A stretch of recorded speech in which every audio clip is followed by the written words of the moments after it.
Hello, my name is Y2BlockA. My ID is 15063 and I'm here to show you what I've been working on this block for the blueprinting objective. Here you can see that we have two blueprints communicating with each other and working with actual networking as I demonstrated just before. We start with the first one, that is the button. The button is really simple. It is just a cylinder set with a collision set to block all dynamics to generate overlap events, and same exact thing for the skull, because we're going to look for overlap events. Construction script is empty because we do not do anything in the editor with it. And as for the event graph, we just have a really simple button activation. We have our event any damage that, as you can see here, is already enabled for networking. This event set the instigating controller. In this case, it basically looks for the controller that is in the player that shot that target, and he set it as the instigator. And once he has done that, he sends a message saying activate. And in this case, the message is looking for an interface. The interface is going to be placed in any receiving blueprint. So as you can see from the note here, if they do not contain the messaging event, nothing will happen. So in this case, our target is my statue that, as you can see here, is set as editable. So we're going to set this in the editor itself. I can show this. Here we have the voice saying my statue, and the statue is going to be the one that we have in the scene. You can choose it from the drop down menu.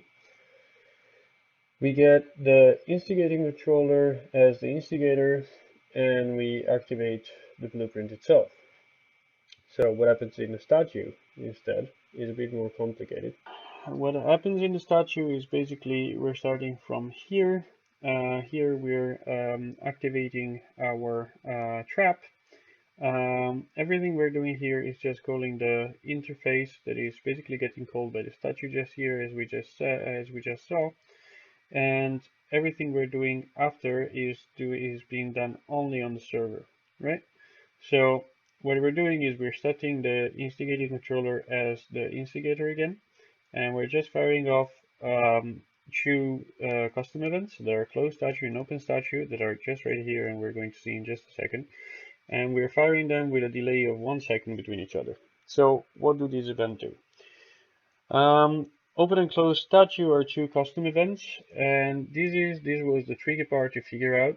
They both run on multicast, and what you could figure out from looking at guides and tutorials on the internet is that you want to be using run on server because it's going to replicate everything automatically. But instead, the multicast event, as the description reads, replicates this event from the server to everyone else. That is actually the one that we want. So the server executes this event locally as well, and you only can call these events from the server itself. So that's basically fitting everything that we're doing here. So we're using this multicast on the custom event. What we're doing here is just basically setting the play rate of this timeline that is basically going to say how fast our timeline is going to execute. In this case, it's pretty fast because we want our statue to smash on the ground hard. We are activating and deactivating different sounds that are basically opening and closing door sounds, setting an authority as the server, and we're setting our boolean that is called is opening to false. This boolean is going to be used later on when we're going to check if the statue is closing or opening to decide if we're going to kill somebody touching the statue or not. So once we're done with this, we fire off our actual timeline, and the timeline is really simple in itself. It's just a curve of values that go from 0 to 1 for a duration of 1.5 seconds. So what the timeline is going to do is feed this curve to a lerf function that is going to achieve a really smooth movement with making it slow at the beginning and at the end. And the lerf function, the reason why the timeline uses values 0 to 1 is that the lerf function uses values to 0 to 1. So we're basically setting our 1 to our statue end height. That is basically just a float variable that is set by default at 300 units, but we made editable, so at any given moment we can go back to the editor, and if we click at the statue, it is currently actually set to 600. So this is going to override everything that is set in the blueprint when modified in the editor. So we set our lerp and we feed the result of the curve into our alpha. That is going to basically define the way the lerp is getting executed. And the result of this calculation is getting fed to the new location z of our set relative location function that is going to make move the statue, that is our target, is going to make it move on the z-axis, so up and down. And everything we're doing afterwards is just waiting for the delay of this function and firing off the second function that is basically going to play everything on the contrary here with sounds, and then setting our boolean to is actually opening, because now the statue is actually opening up, and reverse timeline, not reverse from end, otherwise the animation would skip to the frame in which the statue is actually completely on the ground. We want it to reverse, so we're able to actually double shoot the statue, for example, and make it go up and down really fast, and not have weird animations, of course. So this is going to fire off the opposite timeline and play everything in the opposite direction. One final note on this: the cool thing of the timeline that we're using is that we actually need to use a timeline in this case, but it comes really handy because everything that happens after a timeline is actually getting replicated by itself, so it doesn't need it is not in need of any extra implementation for networking. Now we have our statue moving on the server, and we have our movement, sound, and booleans set with replication. Now what we need to do is kill people. So what we do is we create a really simple on component begin overlap that is basically going to check whenever this base collider that you can check in the viewport is basically a sticking out piece of geometry from the base of the statue, is going to look for any kind of collision events that happens between this collider and other objects in the world. And whenever these events happen, after of course setting the authority and making sure that this happens only on the server so everything gets replicated nicely. Whenever this event fires, we say we check for the door being opening. So as we said before, we set this boolean as false on is opening when the door was closing, because we wanted to check now, is the door actually closing down? So is it opening false? If yes, so if our statue is not opening, only if our statue is closing, otherwise we might have weird cases of death while the statue is going up. Only if the statue is currently closing down, we check if the collision has happened with a UT character, just to make sure that it's not a projectile or anything else. And if the collision has actually happened with a UT character, we apply damage. This function is also really handy because, as you can see, it's getting replicated automatically. Also, what we're doing is we're getting the instigating controller from the very start here and here.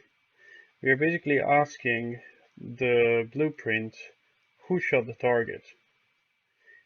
And this really simple thing is just going to say who actually instigated the damage, and it's just going to give the kill automatically to the person that shot the target. And yeah, and at the end of this, we have the last call for a function that is our announce function. That is probably the funniest one. And our announce function works kind of in a really simple way. We have again our custom event set to multicast, again because we want it to be replicated everywhere and to everyone. And as you could see before, I had exactly the same effect with a true character when playing as the client and as the server, so it's verified it is actually working. So what we do is when announce fire, we activate a comment, and the comment is literally a component that has an audio track, a sound, and that is the sound that says Smackdown. And we toggle the visibility of these particles. These particles were actually custom by the author of this video. I've been working on them to create kind of the same effect that you would have when shooting a bullet in the middle of a forest. So we're activating all these 5 particle systems that are, if we look at the viewport, the particle systems are kind of spread around. We can see them, yeah, one by one. So they're kind of spread around to give the impression of being actually a storm of birds. So in any case, what we're doing is we call the event, we activate the comment that is just a component with an audio track, and on component being activated, we toggle the visibility of the particle system. So basically we spawn the particle system roughly. And we activate the flockbird sound, that is the sound of birds flapping their wings. And after 1.2 seconds, we toggle the visibility again, making the particle effect stop. So this is basically it for the statue and the button itself. Now we can go on and check the switch. That is basically what made the statue turn red when somebody jumped in it.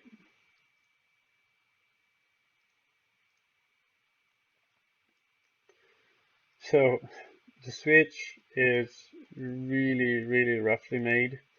What I did with this was literally just creating collider boxes that would activate a component that is a spotlight.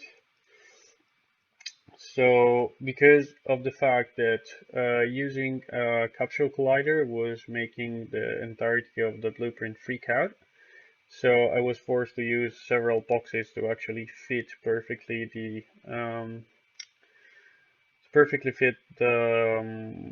statue itself.